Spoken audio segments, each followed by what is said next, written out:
क्या हमारा प्रेम बढ़ रहा है? आत्मिक प्रेम और आज्ञाकारिता।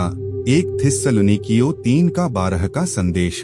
क्या आपने कभी सोचा है कि हम दूसरों से उतना प्रेम क्यों नहीं कर पाते जितना परमेश्वर चाहता है? क्या हमारा प्रेम सीमित है सिर्फ अपनों तक, या क्या वह सबके लिए है जैसे मसीह ने किया? हर एक अच्छा वरदान और हर एक उत्तम दान ऊपर ही से है, पिता से, जिसमें न तो कोई परिवर्तन हो सकता है। याकूब 1:17। याकूब हमें याद दिलाता है कि हमारा परमेश्वर बदलने वाला नहीं है। वह मौसम या परिस्थिति के अनुसार नहीं बदलता। उसका प्रेम निरंतर और अटूट है। वह हमारी भलाई के लिए कार्य करता है और उसका चरित्र अनंत काल तक एक जैसा बना रहता है। वह परमेश्वर जो वादा करता है उसे पूरा भी करता है और कभी असफल नहीं होता। परमेश्वर हमें हमारे चरित्र के आधार पर नहीं, बल्कि अपने चरित्र के अनुसार आशीर्वाद देते हैं। वे हमें इसलिए नहीं देते क्योंकि हम अच्छे काम करते हैं या प्रार्थनाएं करते हैं। हम उनके वरदानों के योग्य नहीं हैं, फिर भी वे हमें अपनी कृपा से आशीष देते हैं। उन्होंने हमारे लिए अपने पुत्र यीशु को दिया ताकि हम उनके प्रेम को जान सकें। यही उनकी अनंत दया और कृपा का प्रमाण है। हमें वह देते हैं जिसके हम अधिकारी नहीं, और हमें उससे बचाते हैं जिसके हम अधिकारी हैं। इसलिए जब हम जीवन में कठिनाइयों और परीक्षाओं से गुजरते हैं तो हमें परमेश्वर पर संदेह नहीं करना चाहिए।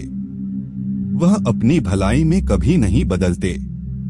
शैतान हमें परीक्षा में डाल सकता है, पर परमेश्वर उन्हीं परिस्थितियों का उपयोग हमारे विश्वास को मजबूत करने और हमें मसीह के स्वरूप में ढालने के लिए करते हैं। हर परिस्थिति में उनका उद्देश्य हमें और अधिक परिपक्व बनाना होता है। पौलुस थिस्सलुनीकियों को कहता है, जैसा हम तुमसे प्रेम रखते हैं वैसा ही तुम्हारा प्रेम भी आपस में और सब मनुष्यों के साथ बढ़े। 1 थिस्सलुनीकियों 3:12। यह सिर्फ एक भावना नहीं, बल्कि एक आत्मिक बुलाहट है। सच्चा प्रेम जो 1 कुरिन्थियों 13 में वर्णित है, वह सीमित नहीं होता बल्कि बढ़ता है। यह पहले दूसरों विश्वासियों की ओर उन्मुख होता है, फिर हर इंसान की ओर। क्या हम भी इसी तरह का प्रेम बढ़ा रहे हैं? अगर हम प्रेम में बढ़ना चाहते हैं तो सबसे पहले हमें अपने मन को परमेश्वर के वचन से भरना होगा। जब हम पवित्र शास्त्र में समय बिताते हैं तब पवित्र आत्मा हमारे भीतर काम करता है, हमें सिखाता है कि सच्चा प्रेम क्या है और कैसे इसे जीना है। यह सिर्फ पढ़ने से नहीं होता, बल्कि उस वचन पर मनन करने से होता है।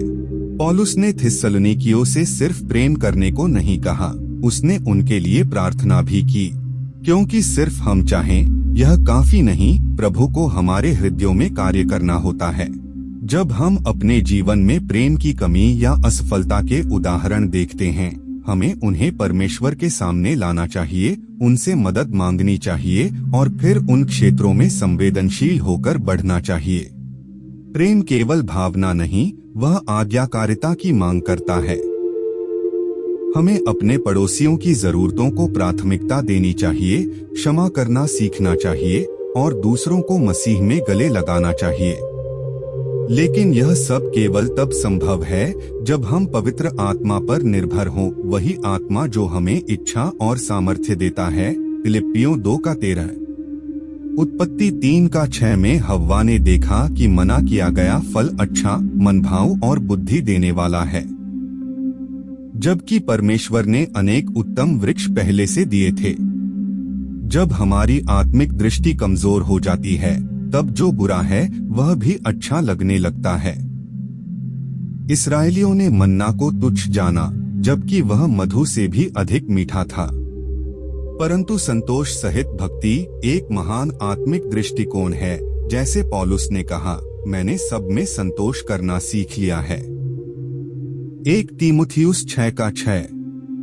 प्रिय भाइयों और बहनों, आइए हम यह प्रार्थना करें, हे प्रभु, मुझे ऐसा न बना कि मैं केवल अपने आराम के लिए जीवित रहूं और संसार की परवाह न करूं।